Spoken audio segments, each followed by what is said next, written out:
அதை விற்கணும்னா மேக்ஸ். ஆந்திராவில் ரூபாய் 40 லட்சம் கடனை திருப்பி கேட்ட பைனான்சியர் கொன்று புதைப்பு.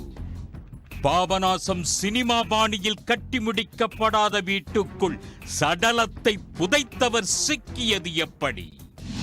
ராஜஸ்தானில் பிறந்து 17 நாளான பச்சிளம் குழந்தையை நரபலி கொடுத்த 4 சித்திகள் கைது.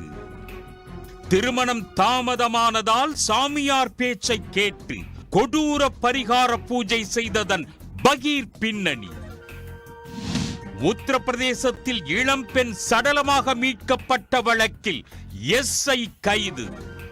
கணவர் மீது வரதட்சணை புகார் அளிக்க வந்த பெண்ணோடு ஏற்பட்ட பழக்கம் கொலையில் முடிந்தது ஏன்? எஃப்ஐஆர் குற்றமும் பின்னணியும் இன்று பிற்பகல் 2 மணிக்கு சன் நியூஸில் காணத் தவறாதீர்.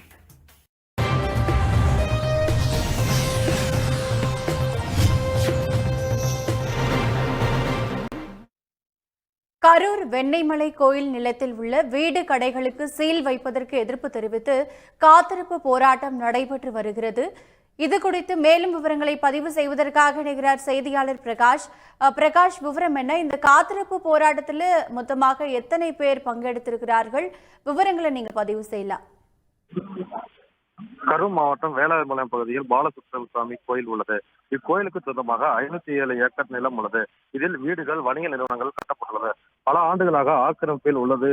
இந்த இடங்களை மீட்க கோரி நீதிமன்றம் மதுரை கிளையில் சேலம் திருத்தொன்ற சபை